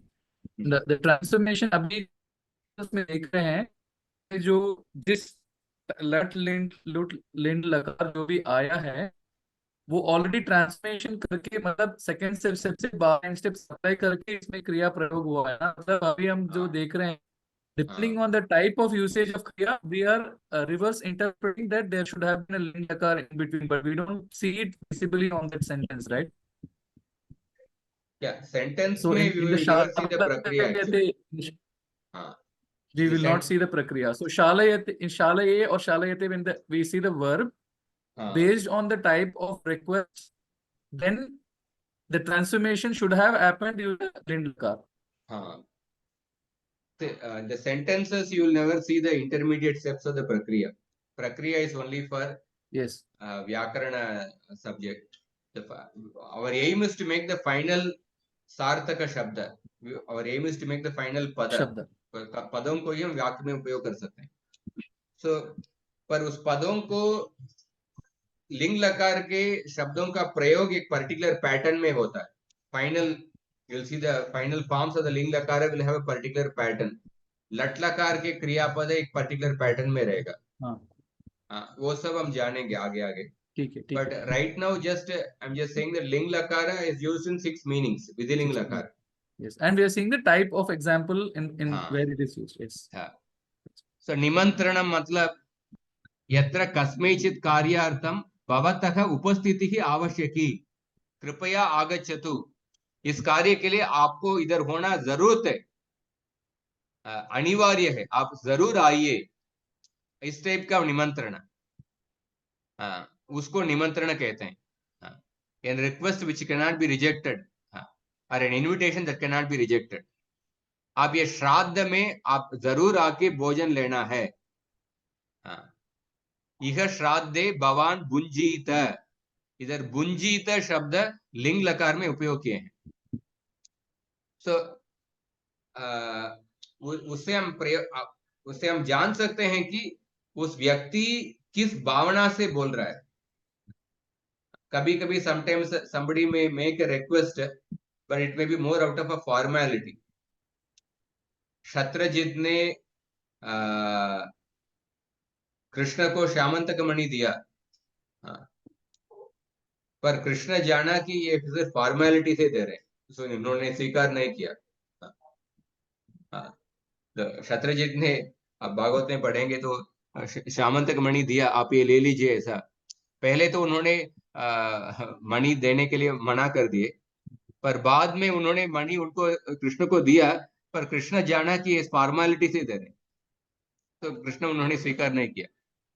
So but some request which cannot be, somebody is genuinely asking that you have to please do this action or please accept this invitation, तो उसमें विधिलिंग लकार को उपयोग करेंगे। निमंत्रणस्य सामान्य रूपेण स्वीकारः एव कर्तव्यः, यतः तत्र उपस्थितिः आवश्यकी इति निर्दिष्टम् अस्ति।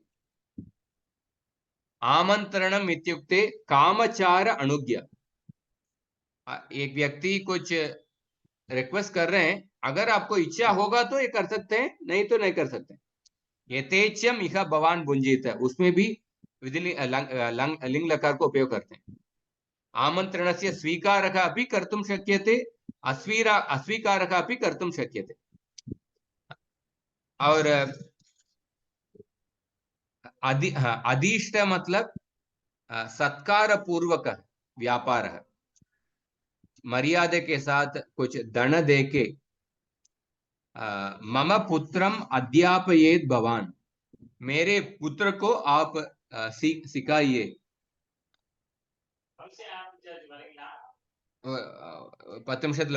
क्लास मम पुत्रम अध्यापयेत भवान, मेरे पुत्र को आप सिखाइए। तो इधर आदर के साथ वो बोल रहे हैं, मैं मेरे पुत्र को सिखाइए, मैं दक्षिणा भी दूंगा, ऐसा धनमादि दत्वा व्यापार है, उसको अधीष्ट कहते हैं। संप्रश्नः इत्युक्ते कर्तव्य अकर्तव्य विषयकः प्रश्नः। किम सह व्याकरणं पठेत, वो व्याकरण पढ़ेगा क्या, मतलब इसमें पठेत शब्द विधिलिंग लकार में उपयोग किया है, वो पढ़ेगा या नहीं पढ़ेगा। इस तरफ करने वाला, पढ़ने वाला है नहीं पढ़ने वाला है, उस सेंस में संप्रश्न। और प्रार्थना मतलब याचना, somebody is making a genuine say याचना, request, या one is begging for something। भवान में अन्नम दद्यात्, मुझे थोड़ा अन्न दीजिए, भोजन दीजिए, ऐसा। इस तरह विधिलिंग लकार ये 6 सेंस में उपयोग होता है। संदर्भ के अनुसार हमको जानना है कि इस वाक्य में कौन सा सेंस में उपयोग किया हुआ है, संदर्भ के अनुसार ही जान सकते हैं। इसका अलग अलग उदाहरण है। सत्यम ब्रूयात, इसमें सत्य बोलना चाहिए, इधर विधि आज्ञा के रूप में उपयोग किया हुआ। निमंत्रण, आदेश, प्रश्न, इच्छा, इस तरफ दे सकते हैं। अंग्रेजी भाषा में may, might, must, that is something similar to विधिलिंग लकार। और लोट लकार, नेक्स्ट इज लोट लकार। लोट लकार विधिलिंग के जो 6 अर्थ हमने देखे हैं, उसी अर्थ में लोट लकार का भी उपयोग होता है। ऑल दी 6 अर्थस लोट लकार, सो इसलिए रिपीट करने का जरूरत नहीं, लोट लकार। और उसके बाद लोट लकार और एक अर्थ में उपयोग करते हैं, आशीषी लिंग लोटो, 2 सूत्र है। लोट लकार विधिलिंग के 6 अर्थ में उपयोग करते हैं और आशीषी अर्थ में। आशिषी अर्थ में, आशिषी अर्थ में लिंग लकार और लोट लकार दोनों को उपयोग करते हैं। जब आशिषी अर्थ में, आशिषी मतलब क्या है? आशिषी मतलब अप्राप्तस्य इच्छा, अप्राप्तस्य इच्छा मतलब यद किमपि इष्टम अस्ति परंतु न प्राप्तम। आप कुछ इच्छा करते हैं पर आपको प्राप्त नहीं हुआ है, या आपके जीवन में वो प्राप्त होना मुश्किल है, पर वो प्राप्त कर उसके बारे में आपके आपके मन में इच्छा है। तो उस सेंस में उसको ही आशीषी कहते हैं।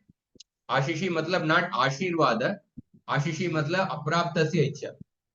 इस आशीषी अर्थ में लिंग लकार को उपयोग कर सकते हैं और लोट लकार को भी उपयोग कर सकते हैं। जब आशीषी अर्थ में लिंग लकार को उपयोग करते हैं उसको आशीर लिंग कहते हैं, आशीर लिंग कहते हैं। इसलिए लिंग लकार का दो टाइप है। एक विधि लिंग है, विधि लिंग के अंदर बाकी जो 6 मीनिंग है, कुल मिला के 6 मीनिंग है। विधि, निमंत्रण, आमिष, विधि, निमंत्रण, आमंत्रण, अधीष्ट, संप्रश्न, प्रार्थना, 6 मीनिंग है। विधि के अंदर 6 मीनिंग है, पर उसके अलावा दूसरा लिंग क्या है? आशीर लिंग है, अप्राप्त से इच्छा। और इस अप्राप्त से इच्छा इसी अर्थ में लोट लकार को भी उपयोग कर सकते हैं। तो लोट लकार विधि लिंग के 6 अर्थ में उपयोग होता है और आशीषी के अर्थ में भी उपयोग होता है। अप्राप्तस्य इच्छां दर्शयितुं लिंग लकारः लोट लकारः च प्रयुज्यते।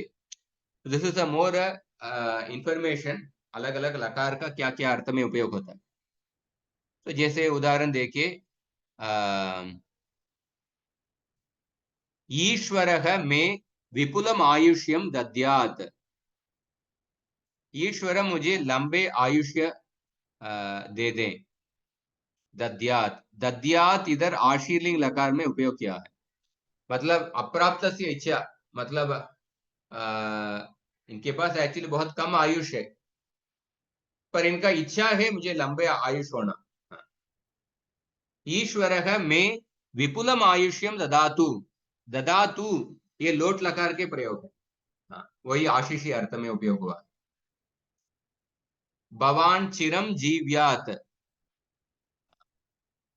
भवान चिरम जीवतु, जीव्यात ये आशीर्लिंग है, जीवतु ये लोट लकार के प्रयोग है। मम शत्रु मृषीष्ट, मेरे शत्रु मर जाए। मृषीष्ट ये आशीर्लिंग का प्रयोग है। म्रियताम ये लोट लकार के प्रयोग है।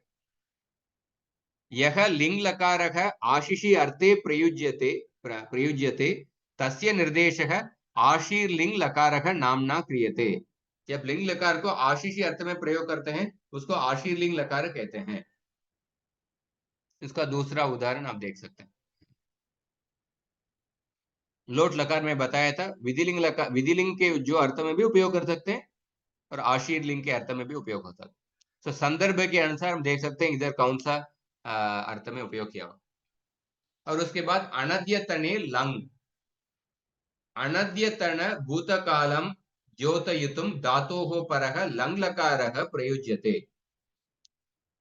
ये this is another type of भूतकाल। परोक्षे लिट एक टाइप का भूतकाल हम जान चुके हैं, और दूसरे टाइप का भूतकाल क्या है? अनद्यतन, पर इसमें परोक्ष नहीं है। अनद्यतन भूतकाल पर आपके आंख के सामने हुआ। अनद्यतन मतलब यस्टरडे और बिफोर, पर आपके सामने वो घटना हुआ है, उसके लिए लंग लकार को प्रयोग करना है। पर यस्टरडे और बिफोर पर आपके सामने नहीं हुआ है, उसके लिए लिट लकार को प्रयोग करना है।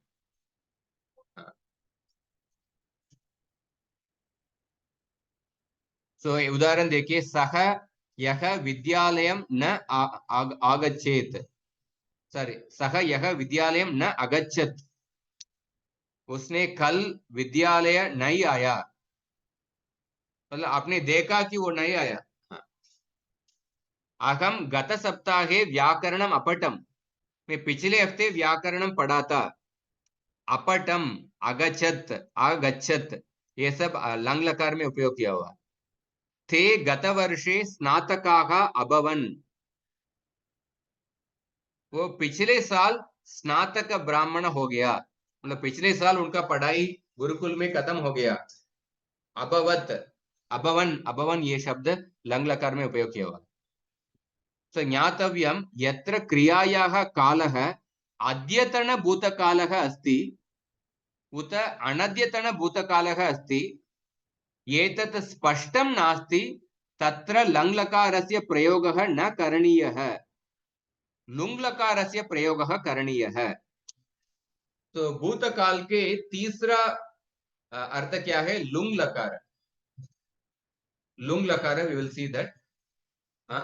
जब आपको पक्का नहीं है अद्यतन भूतकाल या अनद्यतन भूतकाल, ऐसा आपको निश्चय, आपके मन में निश्चय नहीं है, आज सुबह हुआ है या कल हुआ है, ऐसा आपके मन में दृढ़ता से मालूम नहीं है, सो उधर आपको लुङ् लकार को ही प्रयोग करना है, लुङ् लकार।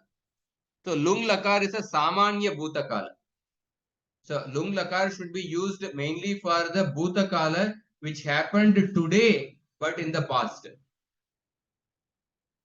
which happened today in the past। पर आपको पक्का मालूम है ये घटना कल ही हुआ था और आपके आंख के सामने नहीं हुआ था, तो उसके लिए लिट लकार को प्रयोग करना है। पर कल हुआ था, आपके आंख के सामने हुआ था, तो उसके लिए लंग लकार को प्रयोग करना है। पर आज जो हुआ है, आज जो हुआ है आपके सामने या आपके आंख के सामने नहीं हुआ है वो, पर आज जो हुआ है, आज सुबह, तो उसके लिए लुङ् लकार को प्रयोग करना है।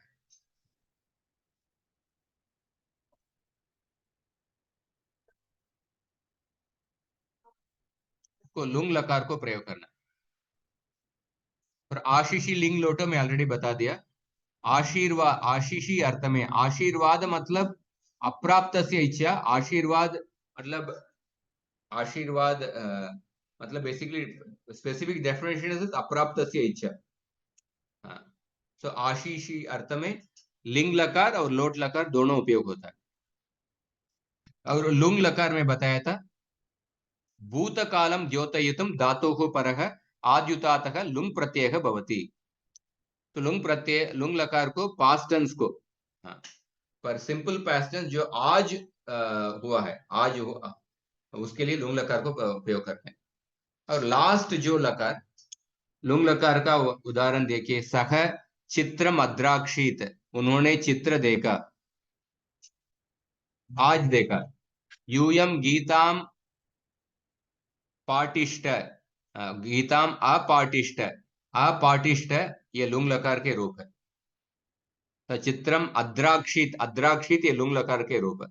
वृक्षाणि ऐदिशत, ऐदिशत the trees grew।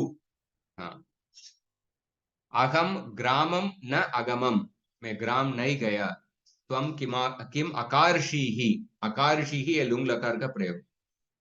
तो वर्ण मेलन करके किम अकार्षीहि, वर्ण मेलन करके दोनों को जोड़ के किम अकार्षीहि ऐसा लिखा हुआ है, और स्प्लिट करेंगे तो किम प्लस अकार्षीहि ऐसा रूप है।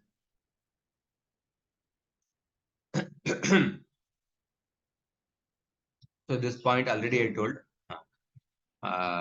परोक्षे लिट, अनद्यतने लंग और सामान्य भूतकाल लुङ् लकार।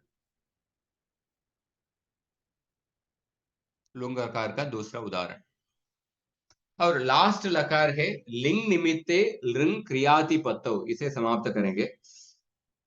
लिंग निमित्ते लृङ् क्रियातिपत्तौ, लृङ् लकार, लृङ् लकार, इसका अर्थ क्या है? भविष्यति अर्थे लिंग लकारस्य यत् निमित्तं तस्मिन्नेव निमित्ते क्रिया अतिपत्तिं दर्शयितुं धातोः लृङ् लकारः भवति। So there is a लिंग लकार का निमित्त मतलब cause and effect सिनेरियो, हेतु और हेतु हेतुमत भाव, there is a हेतु और उसका परिणाम, cause and effect, ऐसा सिनेरियो।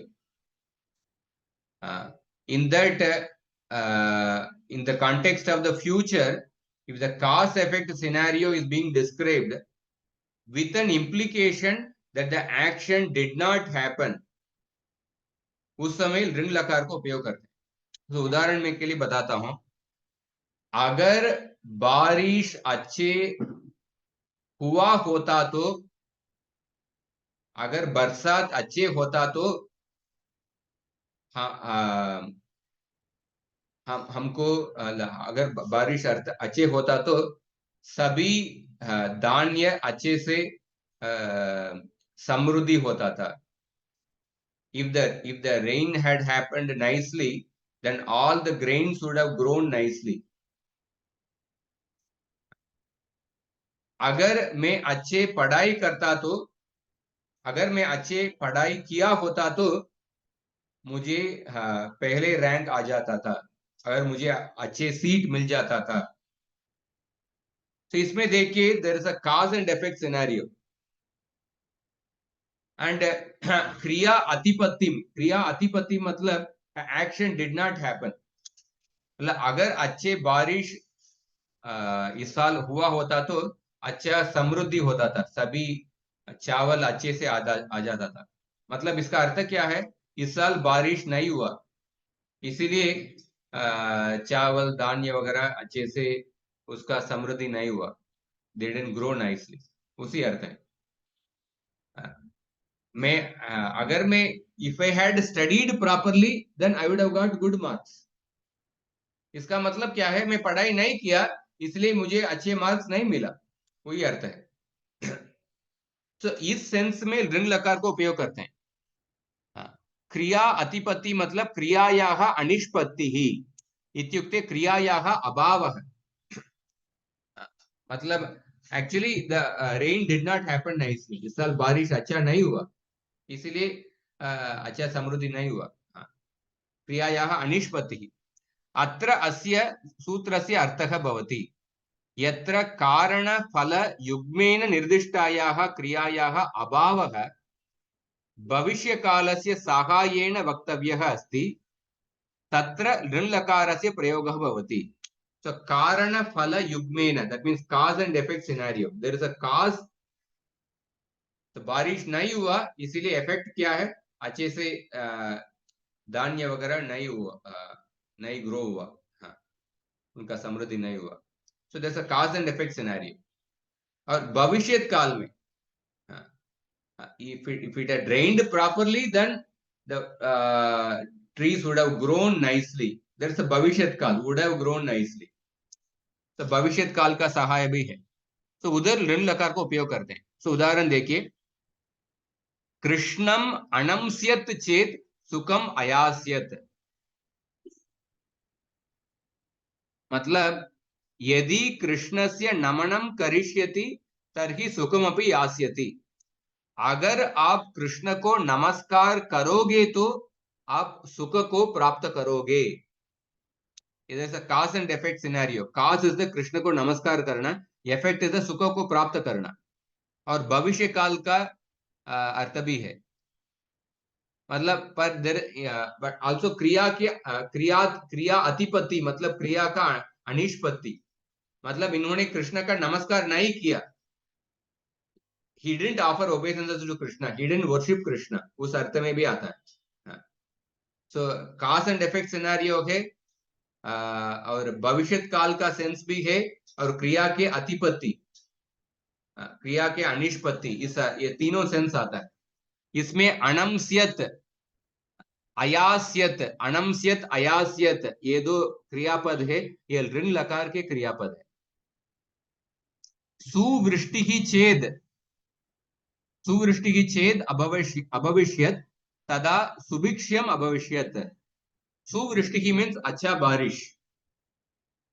यदि सुवृष्टि ही भविष्यति तर्हि सुभिक्ष्यम अपि भविष्यति। सुभिक्ष्यम मतलब the plants growing with nicely, there's a prosperity in the growth of the plants, Subhiksha कहते हैं ना। हाँ, सुभिक्षम अपि भविष्यति परंतु इदानीं सुवृष्टिः न जाता। मतलब इस सेंटेंस में what the sentence, what the sense, पर इस साल बारिश नहीं हुआ इसलिए सुभिक्षा नहीं हुआ। तो क्रिया के अनिष्पत्ति, और काज एंड इफेक्ट सिनेरियो है। तो इसीलिए अभविष्यत, अभविष्यत ये रूप है ना सुवृष्टि की चेत अभविष्यत, ये अभविष्यत रूप है भू धातु के ऋण लकार के प्रयोग। इस तरफ ऋण लकार इस सेंस में उपयोग होता है। दिस इज जस्ट अ ऋण लकार को हेतु हेतुमत भूत काल ऐसा भी कहते हैं, हेतु हेतुमत भाव ऐसा भी कहते हैं। इस तरफ हमने 10 लकारों के बारे में जान लिया। धातु से पहले हम लकारों को जोड़ेंगे, लकार के स्थान पर वो प्रत्यय आएंगे, प्रत्यय आने के बाद there are many further steps, उसके बाद अलग अलग फाइनल क्रियापद आएगा। तो इस 10 लकार को वर्तमान काल में वर्तमाने लट, उसके बाद भूतकाल में 3 लकार के परोक्षे लिट, अनद्यतने लंग और लुंग लकार,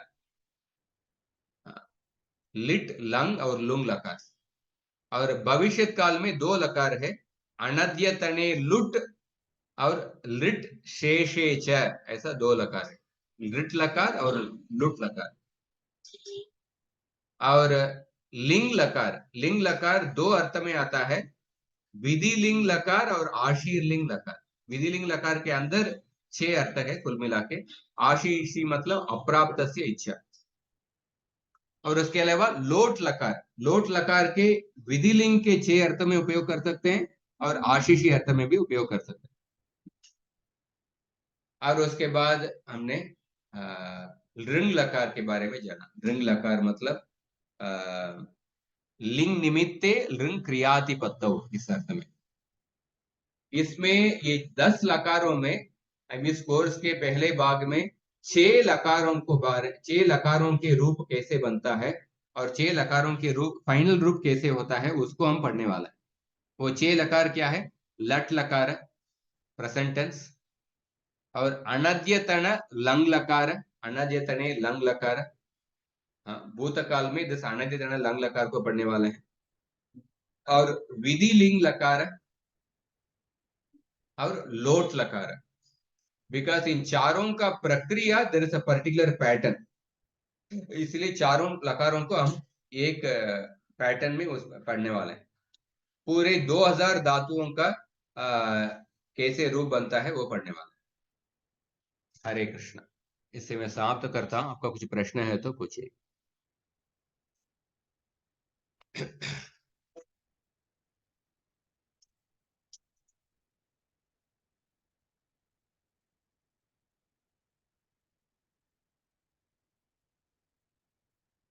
तो अभी के स्तर पर at least you become aware of the how there are 10 लकारास आर देयर।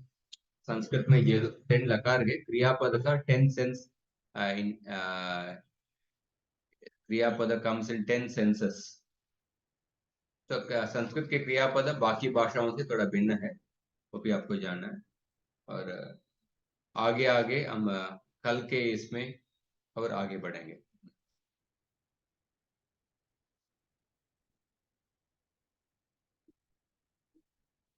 कल के कक्षा हम 8 बजे शुरू करेंगे। इसके पहले मैं थोड़ा व्यस्त हूँ। 8 बजे शुरू, ठीक है? कुछ प्रश्न नहीं तो हम समाप्त करेंगे। एक बार माहेश्वर सूत्र उच्चारण कर। आई उन रिल ऋग ये ओम आई औच अयवरट लन यमगणनम झबै घड़दश जबगड़दश कप चट थ टतौ कपै टशसर हल इति माहेश्वराणि सूत्राणि। धन्यवाद। हरे कृष्णा, धन्यवाद। Thank you. कृष्ण